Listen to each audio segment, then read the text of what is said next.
Good afternoon.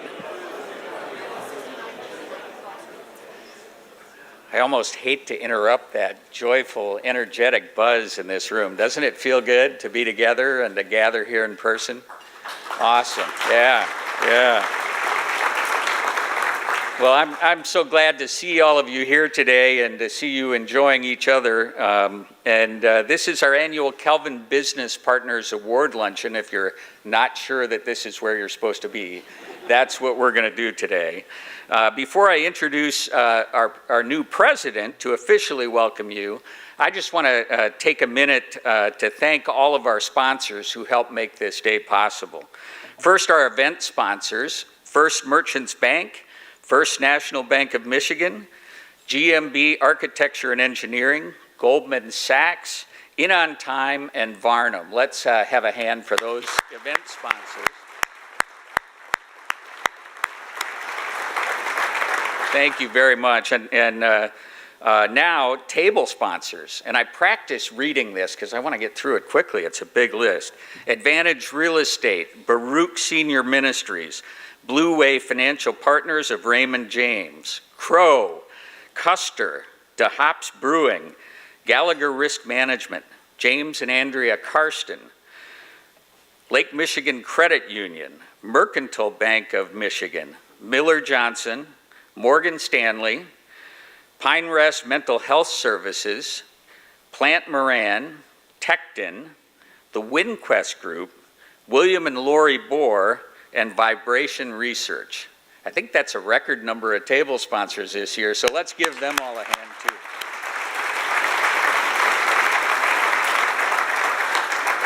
We really appreciate your support. So now, what I'd like to do is introduce the 12th president of Calvin University, Wiebe Bohr. President Bohr was born and raised in Nigeria to missionary parents and holds American, Canadian, and Dutch citizenship. A student of history, President Bohr holds an undergraduate degree from Calvin and a PhD and 2 master's degrees from Yale. His career to date has included work in financial investments, philanthropy, and most recently, he served in Lagos, Nigeria, as CEO of Allon, an energy investment fund of Shell Global. Please join me in welcoming President Wiebe Bohr.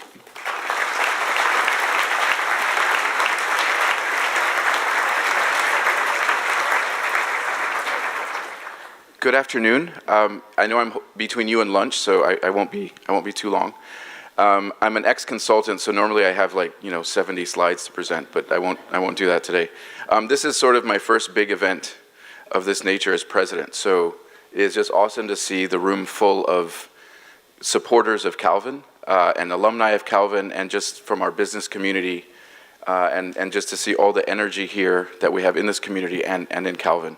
And I look forward to getting to know all of you over the years ahead. A special welcome to my predecessor, Galen Biker. He was president when I was here, and the only time I'd ever been in the president's office before was when I was kind of leading a student protest.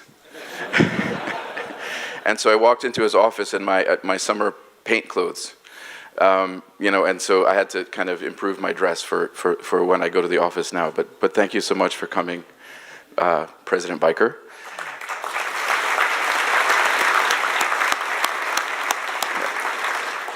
And then just one other shout out, since we're in her building, Elsa Prince is here. Thank you very much for giving us this building.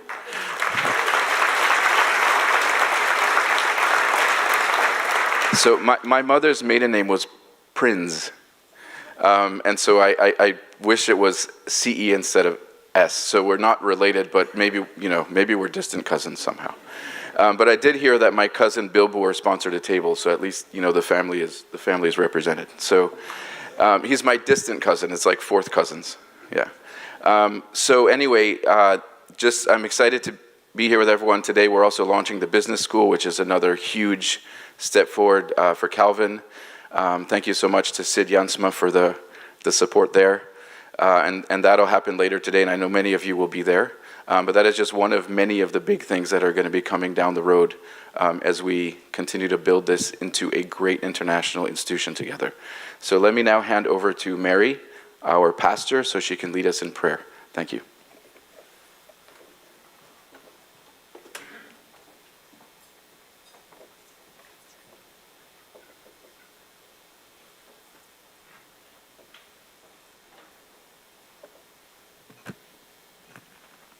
Let's pray together.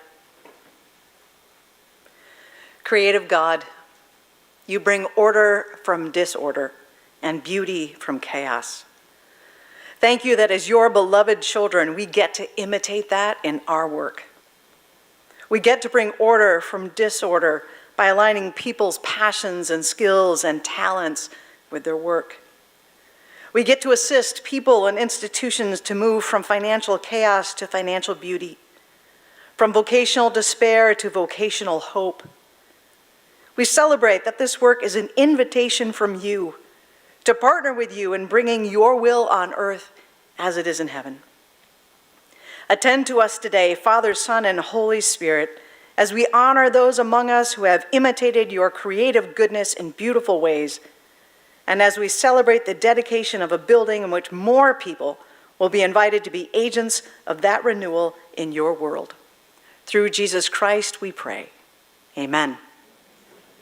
Enjoy your lunch.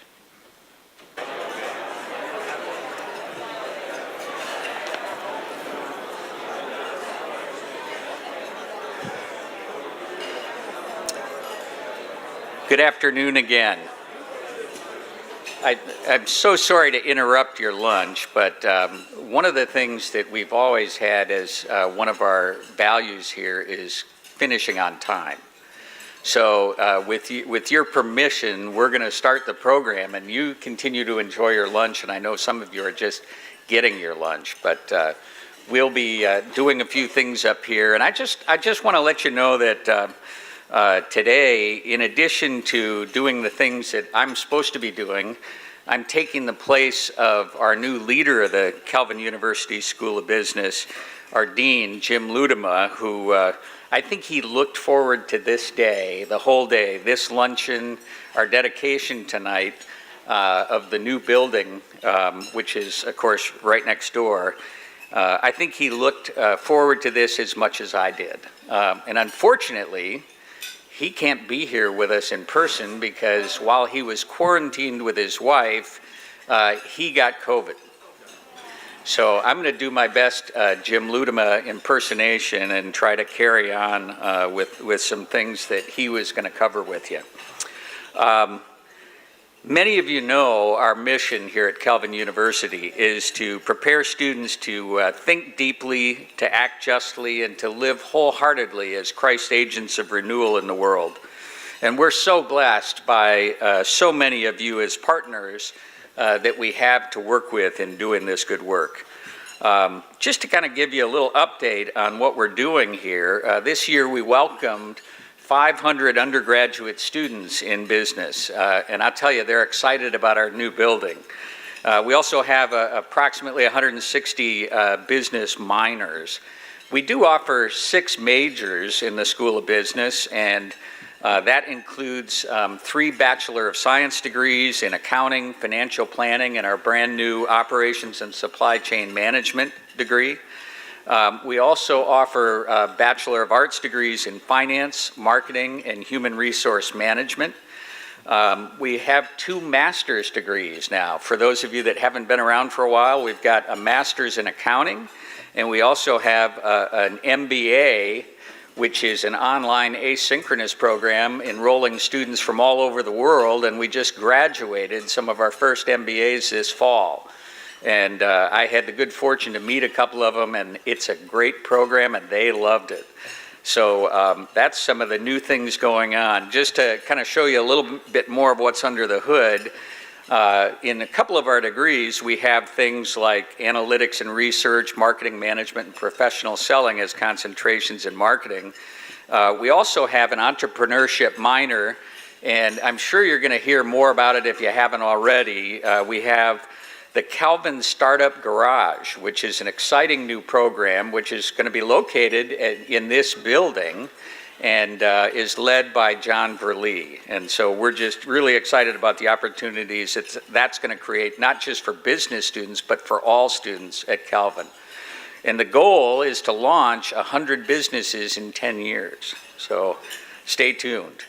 Again, I talked about our graduate programs. Just to point out, in the MBA program, we do have concentrations in organizational leadership, nonprofit management, and business analytics.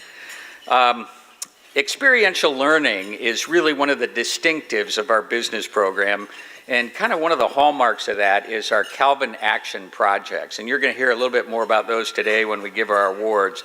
These projects are part of the curriculum that our students take in their marketing classes, in their capstone classes, in a bunch of other classes that they take, where they work alongside folks just like you on real business problems. And it's just a great way for them to cement the learnings that they're getting in the classroom. If you're interested in getting involved in a CAP project, see me. I think my email address and contact information is on the back of the program. We also love to have our students do internships, and a very high percentage of our students do have that chance to work with all of you and people like you in businesses while they're students.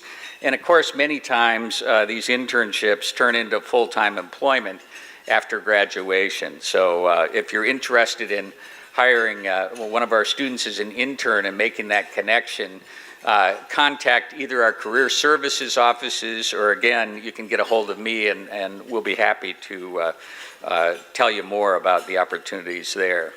Finally, I just want to tell you that in the years that I've been at Calvin, and it's almost 20 now, the landscape for the student experience has changed dramatically. The student organizations that we have are incredible. We've got a marketing club that's very active. We, of course, have the Calvin Startups group, which will be very actively involved with the Calvin Startup Garage. We have Night Investment Management. This is awesome. These students, under the direction of Leonard Van Drunen, and Leonard, you're here somewhere. I see your head right back there. There he is. They actually manage a part of our college endowment, and they do quite well, but they learn a lot about doing research and making investments, and they learn a lot of leadership along the way. We also have the Women's Business Network, which is a program that we have where women business leaders in the community come together and mentor our women business students. It's, again, a great program. And then we have Nexus, which is it's called a peer financial coaching program. Our students actually learn to come alongside other students and help them think about their finances in a biblical way. And while it's called a peer coaching program, it's really a discipleship program, and it's just amazing. It pairs well with our BS in financial planning and prepares students for great careers in that field. So that's just a little bit of an update. I'm sure Jim would have done a much better job than I did, but that's some of our excitement. The one thing I want you to know is that in addition to these things, we're still working on new stuff. So we've got a bunch of exciting new programs that we're working on that you're going to hear about. I've likened the School of Business to a big product development organization, and we just have a steady stream coming out, which is, as you know, important just for kind of keeping up and trying to stay a little bit ahead of the business community. So again, I want to thank all of you for the ways that you are part of the way that God blesses us here at Calvin, because we can't do this alone. We need your partnership, we need your help, and we so appreciate it. Okay, moving on. How did I do? Was that a good Jim? All right, good. I've got Jim on Zoom here, so I don't know if he can hear me, but don't tell him. Calvin Business Partners Awards. This is one of the reasons that we do this, is to honor our outstanding partners. And this year, we moved the School of Business across the Beltline and into our new home. And if you have time afterwards, feel free to walk around that building. It's amazing space. Our students love it. Our professors love it. And we're so grateful for the gift that it's become in such a short period of time. In spite of the global pandemic and the supply chain issues and labor shortages that we've all heard about, our outstanding business partners turned our dreams and the gifts of our donors into an amazing facility, an amazing reality, on time and under budget. Now, how many times have you heard that, right?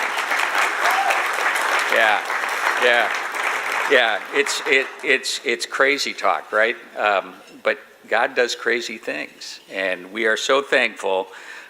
We presented special awards to 3 of our partners who were instrumental in making this happen, and they're here with us today, so I'll acknowledge them and ask them to stand. First of all, GMB Architecture and Engineering. We thank them so much for their innovative building and their site design and all the work that they did to make this happen on time. So you guys want to raise your hands and wave, and people can thank them.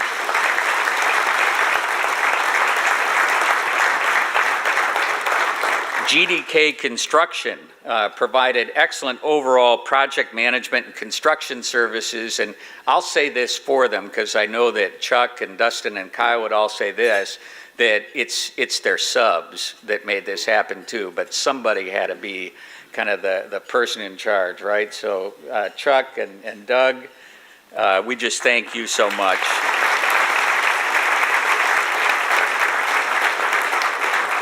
Last but not least, Custer Incorporated. They provided furnishings, design, and installation services for our classrooms, for our faculty offices, and for all of the great study lounge spaces that are on that main floor and on the floors up above. And I'll tell you this, they donated their services, they donated their design work, and they did what we in the furniture industry used to cringe about. I don't think they made any money on this job, but they just wanted to partner with us. So where's Todd? You guys are here somewhere. Lana? Where are you? Oh, right over here. Thank you, guys. Thanks, Mark. Mark's from Steelcase. We got a lot of Steelcase furniture in this deal. All right, so now we're going to shift to our Business Partners Awards, and Tom is going to come up and help me hand these out. Our outstanding corporate business partner for 2022 is the John A. Vandenbosch Company from Holland, Michigan. The Vandenbosch team has really partnered well with our business program over the years in a number of ways. They've hired Calvin students as interns and employees. They've made financial contributions to the center that I run. 4 of their 6 directors and 3 members of their home office staff are Calvin grads, including their current CEO, Joel DeBruin. And Joel is here with us today to receive the award. He's a Calvin accounting graduate. But their most remarkable contribution in my mind has been their ongoing investment in our students through their involvement in Calvin Action Projects. These CAP projects that I was talking about earlier are just an amazing learning experience and a real differentiator for us. They have done in the last decade more CAP projects than any other company of any size, and I'm just so grateful for that ongoing commitment to helping us. Again, those real-world learning experiences that these students have just allow our students to dig into that uncertainty that the real world is and learn how to work their way through it. And it's rewarding for them, and I think it's rewarding for the companies that sponsor them. So please join me in congratulating John A. Vandenbosch as our outstanding corporate partner. Joel, you want to come on up?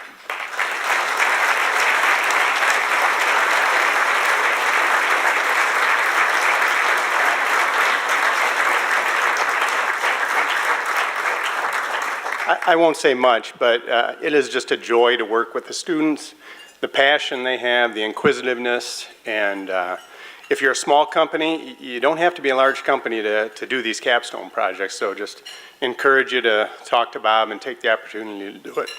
So, thank you. Thanks. All right.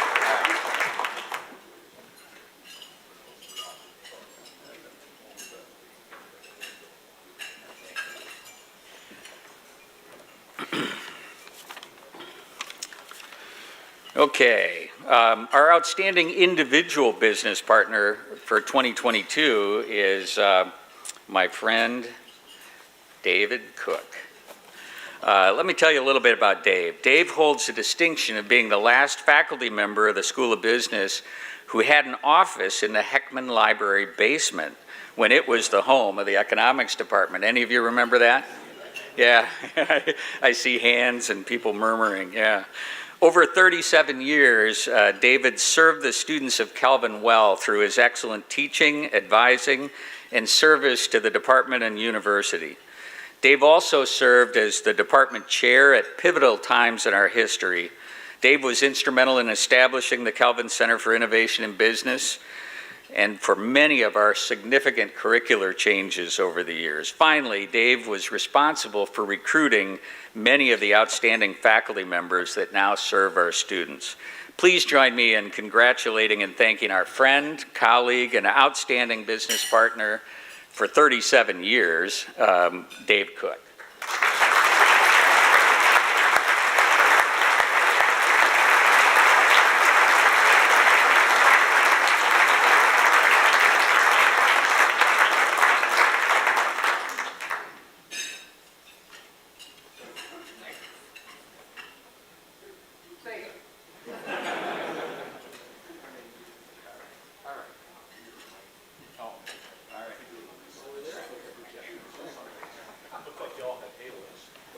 Maybe we do Maybe we did. Yeah, maybe. Dave's that good. Yeah.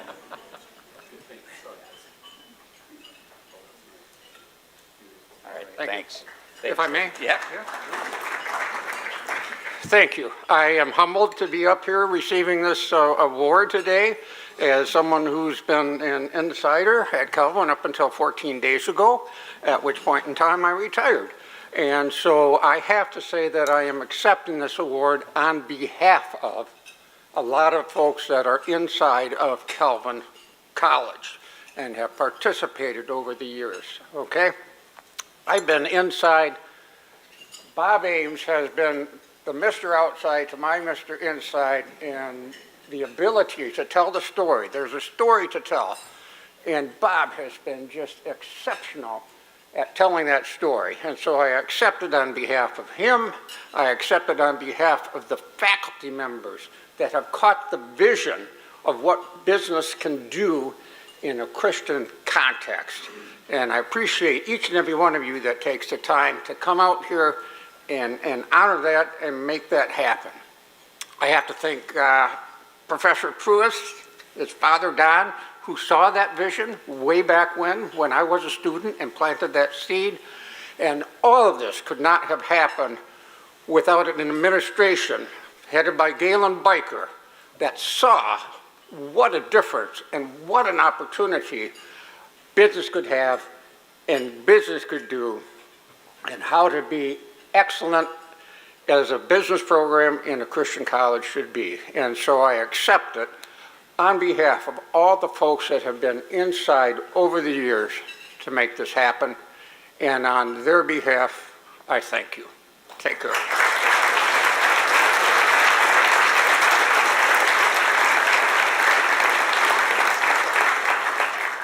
Awesome. Well, thank you, David. I think you can see why he got that award, right? If we have any technical difficulties in our next act, we're going to have him do a tax lecture. Because now we're going to try to do something that I'm going to need some help with. Because we're going to switch to our keynote, and Jim is actually going to be joining us virtually from home. And our keynote speaker, Arthur Brooks, is going to be joining us from Massachusetts, where he taught a class this morning at Harvard, where he's a professor. He's actually called the Professor of Happiness at the business school. So strap in tight.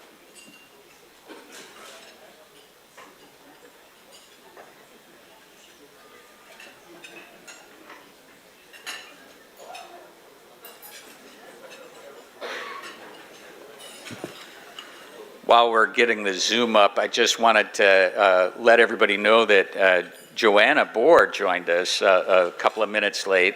She flew in from London and didn't even take time to change. She said, "I'm sorry for being casual. I think she looks great." But she's here, and please welcome her, too, for joining us. Hi, Jim. I understand it's getting a little busy in London these days. Yeah. Joanna is an entrepreneur, and I think we'll see her at the Startup Garage. But all right, I think we have Jim and Arthur on the screen. We'll get them up on the big screen, and I'll let Jim. You look like you're doing okay. I'm getting a thumbs up, so that's good. And Arthur, it looks like you're doing well too. Couldn't be doing better. Thanks. Great to be with you. Very good. We're glad to have you. All right. I think I'll let Jim, you're going to do the introduction and take it away. Very good. Well, thanks a lot, Bob, and hello, everyone. It is a pleasure to be here with you today, but as Bob may have mentioned, I have COVID, and that's why my voice sounds a bit like a bullfrog. But I'm very happy to be here today, and thank you very much for being here as well. To begin, I'd just like to extend a very hearty congratulations to GMB, GDK, Custer, and Professor David Cook for your Calvin Business Partner Awards. Each of you has made immeasurable contributions to the health and vitality of the Calvin University School of Business, and for that we are deeply grateful. And now it is my honor to introduce our distinguished speaker, Arthur Brooks. And let me just say, Arthur, we are absolutely delighted to have you here with us today. And I'd just like to invite you to take a moment to greet the audience before I introduce you more formally. Well, thank you, Jim, and thanks to all of you. What a delight it is to be virtually at Calvin University, a place that has a strong, it has a special place in the heart of me and my family. As some of you may know, my father was a visiting professor at Calvin College when I was in high school, and I went to Grand Rapids Christian High School, where I made some lifelong friends still that I see every time I come back to Grand Rapids. If only I could be there with you in person, but we have this technology and it makes it possible for us to share ideas. Thank you for having me. Great, thank you, Arthur. More formally then, Arthur Brooks is a Harvard professor, a PhD social scientist and best-selling author, and a columnist at The Atlantic who specializes in helping people develop actionable strategies to live their best lives. His most recent #1 New York Times bestseller is From Strength to Strength, Finding Success, Happiness, and Deep Purpose in the Second Half of Life. And it is this book that will serve as the basis for many of his comments today. And we are really looking forward to it because very few authors have the capacity to integrate the fields of business and leadership with faith, science, philosophy, and theology the way Arthur does, and even fewer have the capacity to do it with such energy and insight and good humor. So get ready to learn and get ready to be inspired. But also get ready to be challenged, because Arthur is going to be talking today about strivers. People like you and me who spend our careers striving to succeed, to excel, to be better than everyone else, and to be admired for our accomplishments. And Arthur will show how too much striving can lead to hollow relationships, lack of meaning, and profound dissatisfaction with our lives and our careers. The good news, however, is that Arthur will also offer a clear path forward for finding a new kind of success and a deeper form of happiness. So with that, Arthur, are you ready to get going? Absolutely. Let's do it. Delighted to do it, and glad to be with you. I hope you're feeling well, notwithstanding having a touch of COVID. Yep. No, I'm doing fine and on the mend. That's great. Yep. So Arthur, my first question for you, you begin your book, From Strength to Strength, by telling the story of a conversation you overheard on an airplane in which a famous and universally admired man in his mid-80s, someone we would all know, was despondent and was lamenting to his wife that no one needed him anymore and that it would be better if he were dead. Can you share a little more about that story and explain how that relates to the core thesis of your book? Sure. Let me give you the backstory. When I had that experience, which was about eight years ago now, I was the president of the American Enterprise Institute, which is a large think tank in Washington, D.C. I was living what appeared to be my best life. I was doing well financially. I had a lot of employees. We were flourishing as an organization. I was enjoying all of the fruits of worldly success, really for the top of my own particular profession, which is a scholar in public policy. But I have to tell you, Jim, it's not that I wasn't satisfied. I was afraid. I was noticing that as I was proceeding through my 40s and then into my 50s that I seemed like I was kind of doing the same thing over and over again. I mean, I was getting a little bit better, I suppose, but there was no end game. What's going to happen? I'm going to do my work and turn it in and start again and do my work and turn it in and then just stop? What am I working toward? What's the goal of what I'm actually going to do? And when I stop, then what? What am I going to do when that party is over? And that's when I overheard the conversation on that airplane. It was I didn't know who it was. I just heard a conversation of an elderly couple behind me, and he was explaining to his wife that at night, I couldn't see. I just heard him, talking to his wife, saying he might as well be dead, and his wife trying to console him. Nobody remembers me. Nobody cares about me anymore. She says it's not true. And then at the end of the flight, when the lights went on, and I was getting into my head this vision of somebody who's not like you, Jim, who's not like the people from, the Calvin School of Business. This is somebody who missed all his opportunities, who probably let the chances slip away, and now he's despondent. He's disappointed at the end of his life. Well, when people stood up and I took a look, it turned out to be one of the most famous men in the world. And it occurred to me that the message that we get from the world, and this is not just for people who don't have a strong religious faith. Look, I'm a Christian. It is the most important thing in my life with no exceptions, but I fall prey to this too. The world says, go out and get it. Get the money, get the power, get the pleasure, get the prestige and admiration, and then you'll be happy. And that's wrong. And I kind of know it's wrong, but I keep falling for it. And that was the problem that I had, and that's the problem with the guy behind me on the plane. I said, you know what? I said to myself, you suffered through a PhD and you're a social scientist. Why don't you use it for what really matters in your own life and the life of people in a similar situation? Why don't you figure out this striver's curse, where the world tells you should be happy, and yet that's not the secret to happiness, and figure out a way to short circuit that curse so you could be successful and happy. I spent the next 8 years looking at the best neuroscience, the best social science, the best leadership and management theory, and I got to tell you, I think I cracked the code. I quit my job as a result of what I found. I wrote it up into a book, and dedicated my life to writing, speaking, and teaching to fellow strivers, and that's what we get to talk about today. Let's talk about how to crack that code for all of us. Great. Thank you for that introduction, Arthur.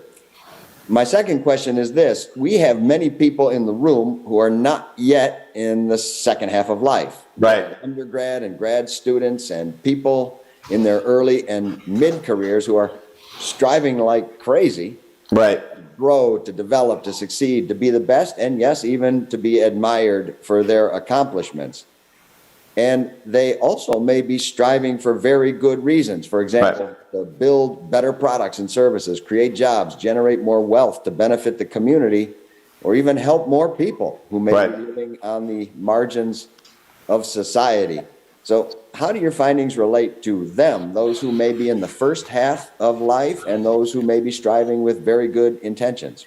Well, the people in the first half of life, those are the people that I interact with every day. I'm a professor at the Harvard Business School. I'm a professor for people like the younger half of the people in this audience today. They're starting off fast. They're doing great things. They've been told that they have tremendous promise, and they do.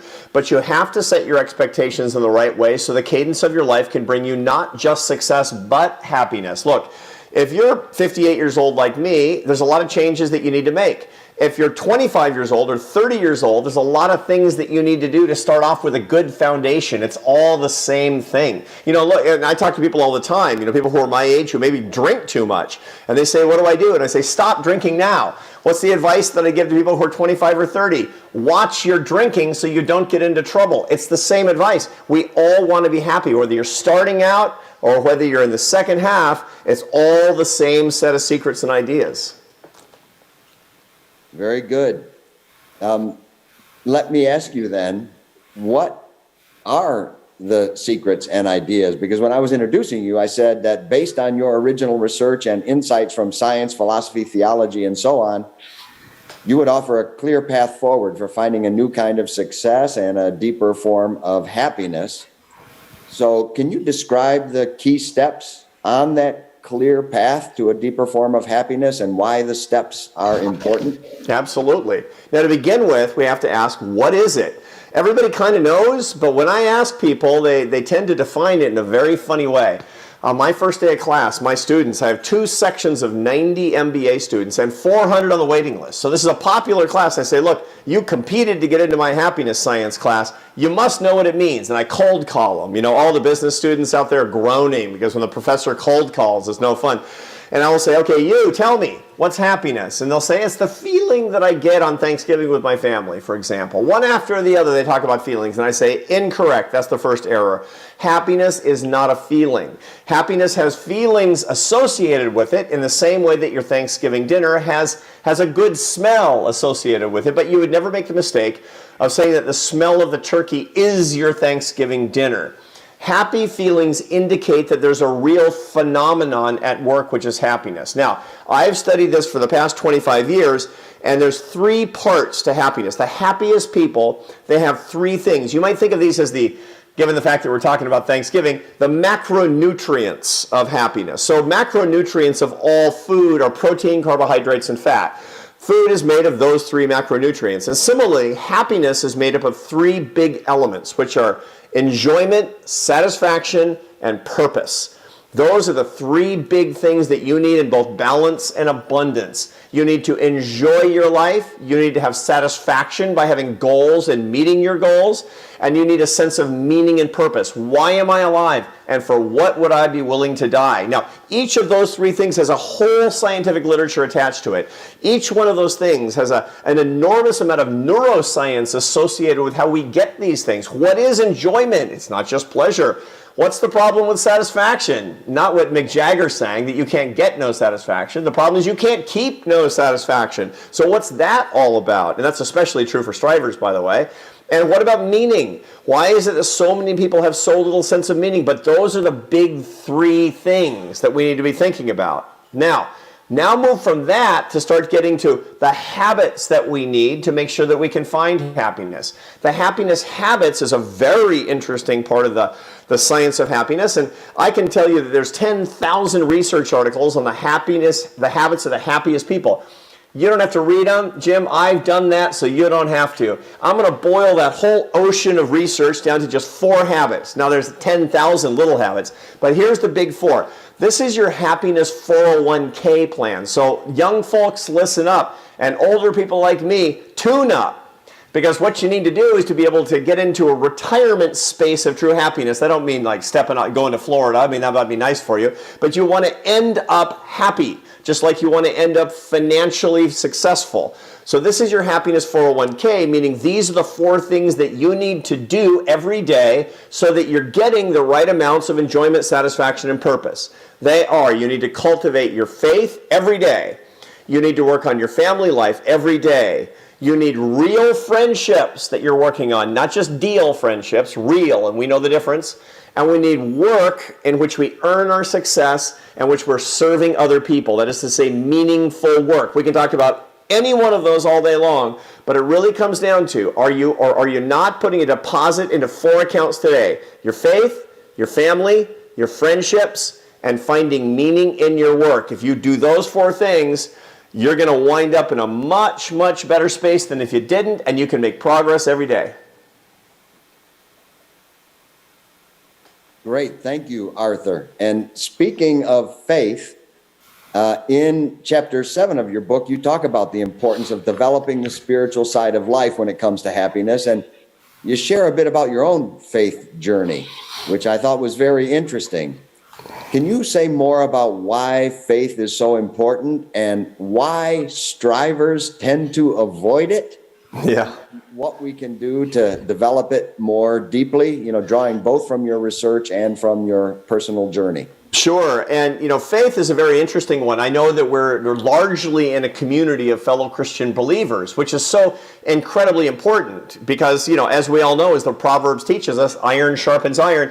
We need to hold each other to account for the relationship that we have with our Savior. This is critically important for our happiness.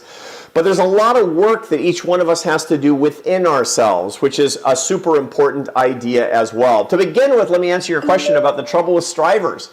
Why do so many strivers resist the idea of a serious religious faith, of a spiritual notion, of a walk in their spiritual lives? And the answer is because strivers learn one thing, which is I'm going to do it my way and I'm in charge. I'm going to fix it if it's broken. One of the things that strivers all have in common is that they're really good at doing stuff by themselves. Here's the problem.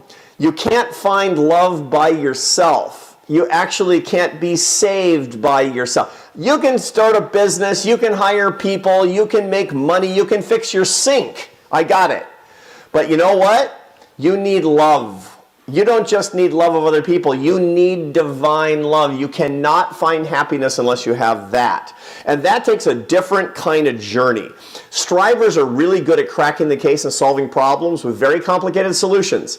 They're not very good at looking within at the simple things that don't have easy solutions. It's a different kind of problem than they face. And so I know a lot of strivers they'll say, yeah, I really feel like I should get back to church, but who's got the time? And then they go off to work. Why? They're distracting themselves from the big problems that they don't quite understand. Now, in my own particular case, I was very lucky. I was raised in a Christian family, a Christian home, evangelical Christians on both sides. I'm from two families of missionaries. My grandfather, who was the dean of Wheaton College, before that he was the director of the Navajo Mission School in the Navajo Nation in New Mexico, where my father was born. My mother's family was missionaries to the Zulus. So I was brought up with a very strong Christian background, but like a lot of young people, I took it seriously, but I don't know, I was going through my 20s and I married a girl and the whole thing. And it turns out that along the way, one thing I left out is I had converted to Catholicism. This was kind of a childhood rebellion, I think. In my late teens, I became a Catholic, and my parents were upset by this, but they thought it was, as adolescent rebellion goes, it's probably better than drugs. So, okay. And then through my 20s, I was Catholic. I married a Catholic girl, and the whole thing. We weren't really taking it too seriously, and the whole thing. But then something happened, which is as I got through my 20s, this happens to a lot of people. I started asking big questions, much deeper questions than I ever did before. I thought I was the only one. It turns out in my research as a social scientist, this is super typical. You kind of fall away because you get busy, and young people are kind of are perfectionists about faith a lot of the time. Not everybody, but a lot. They'll ask questions like this. There's so much pain in the world. How can there be a merciful God? How is that possible? Well, by the time you're in your 30s, you start realizing that nothing is very clean and neat in life. And you start to become a lot more comfortable with a messy world, especially after you have children. They're messy. And so it's like, okay, I'm just going to do my best and see what comes along. And then a religious interest starts to intrude and to enter. And I really opened up my heart. I was a Christian all along, don't get me wrong. But in my 30s, I really opened up my heart, and little by little, so did my wife. And I have to tell you, now it's absolutely the center of what we do. It's so incredibly satisfying to me to be able to teach at a great university and write about these important topics. And then people will discover that what's really going on here is that the source of my solace, the source of what I really care about is my personal relationship with the Master. And sometimes, I got an email this morning, I have to tell you, from one of my students, from one of my Harvard students who said, I always wanted to know what was kind of the deep magic behind a lot of this stuff. And I came to your office hours and you told me that it was your faith in Jesus Christ. And I got to tell you, it took me a year after graduating, but I'm going to church every week and I'm engaged to a strong Christian girl. And I got to tell you, that did my heart good because I know he's got a lot more to do too, but he's on the path to happiness. And I feel like that's a real gift from God that I get put in that particular position. Great, thank you for that.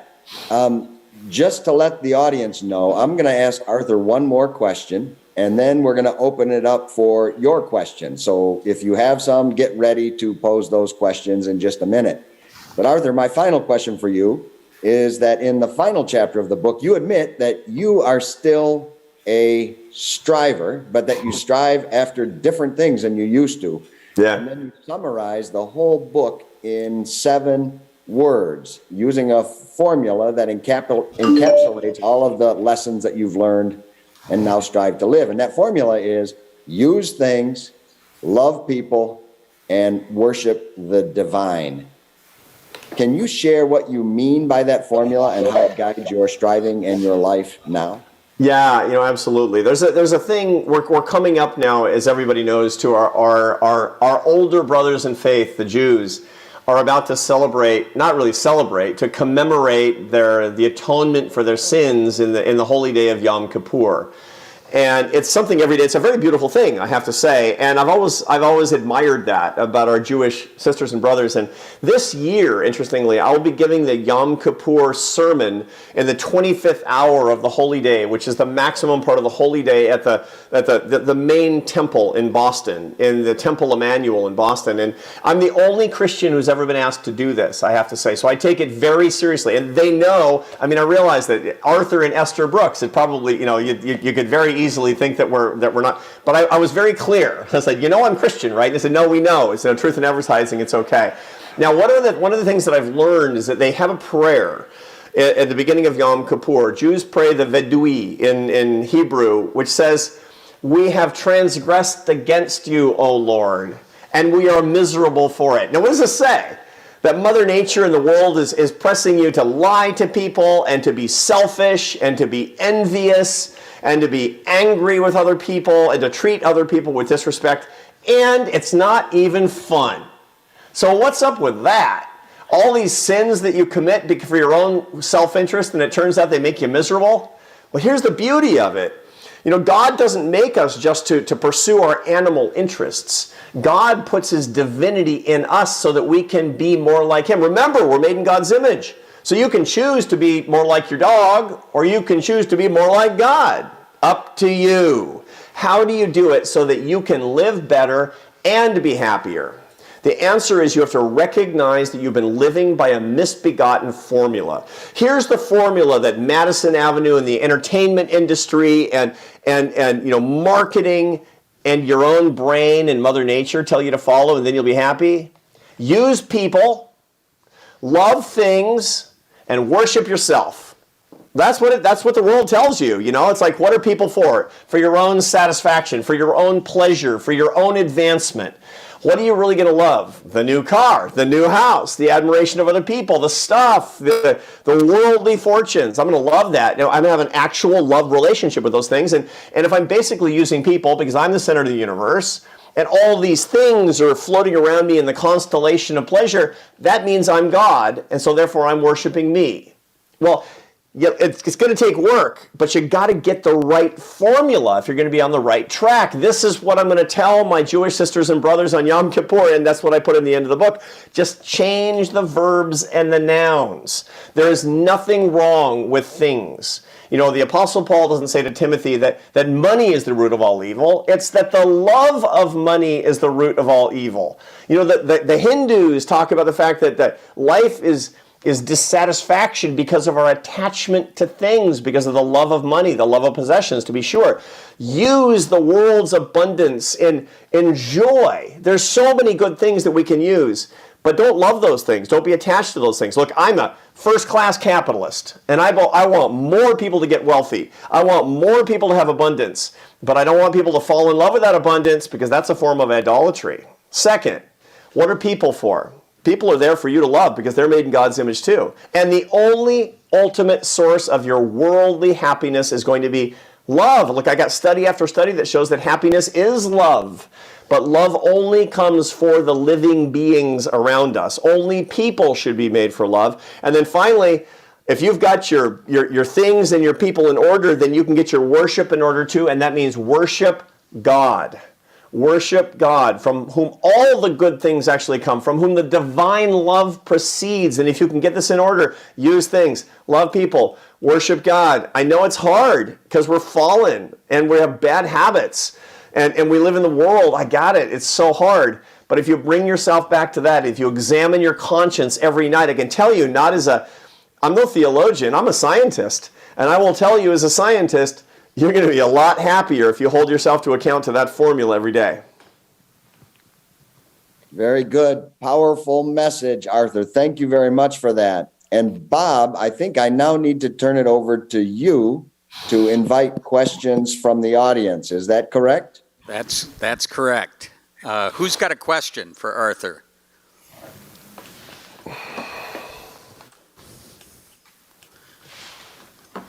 All right. I see Steve with his hand up. I'll get you the microphone. Excuse me.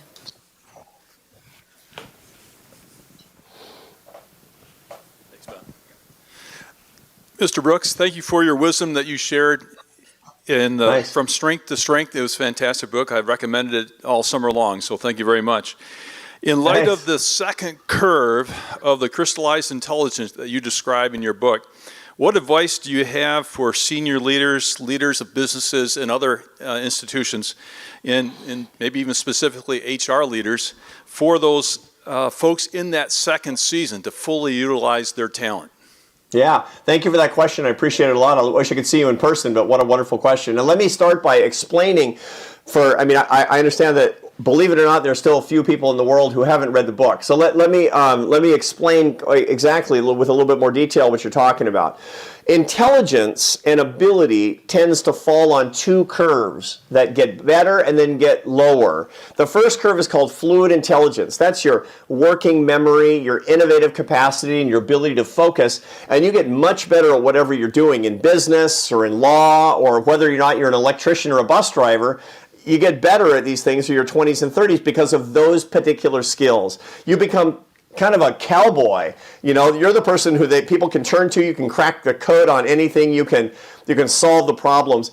That ability gets better with practice. The fluid intelligence gets higher and higher until you're in your late 30s. And then it peaks and it tends to decline. And it really declines for everybody almost always after that particular time. Many people don't know that they have another intelligence curve behind that with other skills. So what happens is your working memory tends to actually get worse. Your innovation, some people are still very innovative, but you're not as innovative as you were when you're in your 20s and 30s. You find that you're not as fast at recalling things as you were before. You can't solve problems as quickly as you had been able to do before. But that's actually not bad news. It's being replaced by another kind of intelligence called crystallized intelligence that's increasing in your 30s, it's getting high in your 40s, and it's screaming upward in your 50s. That's wisdom. Crystallized intelligence doesn't require a lot of working memory or innovation. It requires your ability to see patterns around you, to be a good instructor, to coach people, to bring different ideas together, to see things around you and put them together into a coherent whole. So for example, when you're in your 20s and 30s, you should be a star litigator if you're a lawyer. And your 40s and 50s and 60s, you should be a venture capitalist who's finding the next great entrepreneur and helping that person succeed. And by the way, you succeeding along the way as well. When you're in your 30s, you should be the star researcher. When you're in your 50s and 60s and 70s, because it stays high in your 70s and 80s, and as long as God gives you your marbles, you're going to have high crystallized intelligence, you can actually be a great teacher. So an innovator or researcher to instructor. What you find is that there's always a way to move from the brains curve to the wisdom curve, from the innovation curve to the instructor curve. So this is the thing for all of us to be successful in the second half of life, and to plan for success in the second half of life if you're in the first half. Think, what's the version of what I do that's kind of the professor version? What's the mentor version? What's the coach version of what I'm actually doing? And if you jump onto that second curve with a lot of humility and a lot of grace, you'll be way happier, because that's not the me curve, it's the we curve. And there's nothing better than being in community and making other people successful. That's why you find these super happy 70-year-old managing partners of law firms. But you don't find very many star litigators who are 70. You find a lot of formerly great litigators who are 70 who are still talking about the old days and feeling kind of bad about it. That's because they're on the wrong curve. Bob, do we have time for one more? I think we do have time for another question. Wiebe. Sorry, I hope I'm not taking it from someone else. Okay. So as a Yale alum, I'm a bit surprised that, someone so articulate is from Harvard. But I knew it. A Yale man. It's always the Yale man. yeah. So one thing is, it'd be great to get you here like your father was, but I think Harvard probably needs you more than we do. No, I'm saying that in a positive way. But I guess I would just love to hear how you have been able to get and earn the freedom to speak about and teach about your faith so openly at a school like Harvard. I mean, when I was at Yale 20 years ago, it wasn't really possible. Yeah, it's a great question. I often ask that. I'm very openly Christian. I work with all the Christian groups. I'm teaching secular classes, so I'm not up in the front of the class saying, "Get yourself into church, kids." That would be completely inappropriate for the secular material. What I'm doing is I'm trying to bring the highest standards of teaching and scientific excellence to bear on problems that everybody has, and letting people discover what's behind the curtain for me, Arthur Brooks, professor. And I'm not hiding anything. So I'm hiding in plain sight the fact that the source of my solace, the source of my happiness, the source of my love, the source of my strength comes from my relationship with Jesus Christ. Everybody knows that. And the result of that is that nobody thinks I'm out there trying to indoctrinate them. Nobody thinks I'm trying to sell them the Buick of Christianity. Nobody thinks that. But when they ask me, I tell them, what's your path? The other thing that I do is I'm very respectful of my sisters and brothers of other spiritualities and faiths. I work very closely with His Holiness the Dalai Lama, who is, the world's leading Buddhist. We've written together. I see him every spring. I go to his home in Dharamsala in the Himalayan foothills. We've done a lot together, and he always says to me, "I want to make you a better Christian." And I always say to him, "I need to be a better Christian." And the truth is, he's so wonderful in this particular way. I learn so much from him. I learn so much from people of other faiths, and I have so much that I get from people of other faiths. One of the things that I learned from one of my friends who is like most of our friends in the Church of Jesus Christ of Latter-day Saints, the Mormons, they almost all went on missions. And he used to say, he went on a Mormon mission in France. Can you imagine trying to get people to join the Mormon church in France? I mean, everything's wrong, right? He said it was door slamming after door, and he finally figured out that his goal was actually not trying to get people to sign up. It was to get people to leave the door open by 1 inch, and then the Holy Spirit would take it from there. And I kind of feel that way. I have to tell you, my goal is to get people interested in the transcendent, interested in the metaphysical, and some of them will come to me, some of them will go in other directions for a while, and I have to be confident. Look, we have to be confident in our faith that everything, we act like that everything is up to us, but in truth, our faith shows us that everything is up to God. And if God wants it to be so, it will be so. One final note on that, and thank you for your beautiful question. Our apostolate, and this as a Catholic is a word that we use for a lot of you in the Protestant world talk about a sense of mission. Our apostolate, to be apostles in a secular world, requires unmitigated excellence. That means moral excellence, and that means technical excellence. So you're purer than Caesar's wife in your morally upstanding way that you live, and that you're at the highest standards professionally. And the reason is because when you are, people, they want that. People are magnetized to that. People are attracted to that. They want that. It's funny. It's like my bosses, my deans, the president of Harvard, the provost of Harvard, they know I'm a Christian. What they want from me is excellence, and I try to bring it every day. Every day, every morning, literally I start on my knees. Every morning I go to Mass with my wife at 6:50 a.m. I go to church that's the great thing about being Catholic. You can go every day. You Protestants are like, that's an advantage? That sounds terrible. Anyway, but and it's amazing, and I dedicate my work every day. I say, Lord, give me the strength, give me the insight to be excellent for your glory. Let me lift you up with the excellence that I bring to my secular work. So there's no denying what I am as a person. I'm not hitting anybody over the head. I'm not a missionary knocking on doors. I'm just trying to do the best work that I possibly can and having people discover that the source of my strength is my Lord and Savior. Arthur, thank you very much. Thank you for joining us today. Thank you for your inspirational message, and thank you for the very good work that you do in the world. We really appreciate it. Thank you, Jim. God bless you. God bless Calvin University. Keep doing your important work in business, because that's your apostolate. And I'm behind you, and I'm praying for you, and I'll fight for you any way I can. Very good. Thank you, Arthur. And Bob, I now need to turn it over to you. I know you want to wrap things up, but just let me say to everybody in the room, tonight we have the dedication and ribbon cutting of the new Calvin University School of Business building. It's going to be a great event. My wife, Beverly, and I will not be able to join you because of our COVID, but we know it will be fabulous, and we'll be getting pictures sent our way, and can't wait to hear about how it goes. So Bob, back over to you to wrap things up. Awesome. Thank you, Jim. Just a couple of quick announcements. It's not yet 1:30, but we're going to end at 1:30 promptly, so I promise you that. On November 9th, you're all invited to join us in this building at 7 a.m. For the Future of Everything, our executive breakfast series. We're going to be featuring the future of higher education, and it's going to be, our speaker is going to be President Bohr, and he looks kind of surprised, but it's on his calendar, trust me. He'll be here, and it'll be great. So join us for that. You can find it on the web. A couple of other quick announcements. If you're interested in Arthur's book, and I read it last spring and when it first came out, it's a great book. You don't have to be past middle age to really learn a lot from it. We do have some copies for sale outside. And if you buy a copy here, by the way, we do have signed book plates that Arthur sent. So if you like having autographed books, just send me an email and I'll send you an autographed book plate, because UPS hasn't gotten them here yet. But I've been told they're out for delivery. You ever heard that? Anyway.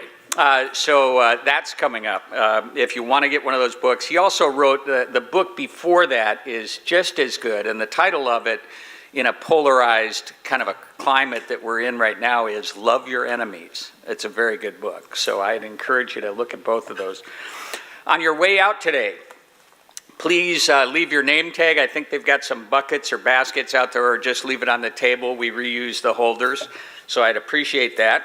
And also, if you do have time, feel free to take a walk through this new building that we've been talking about. There's some classes going on in there, but we would love to have you. Some of our faculty will be there. And if you can come and join us tonight for the dedication, that's going to be fun too. And it's going to feature Pastor Mary and President Bohr. And it's going to be a short dedication service, and very celebratory, and a good party, and lots of tours and stuff. So feel free to join us for that. So thank you all for joining us today. We just so appreciate your partnership, and we look forward to partnering with you all in the future. So have a great day. Thanks,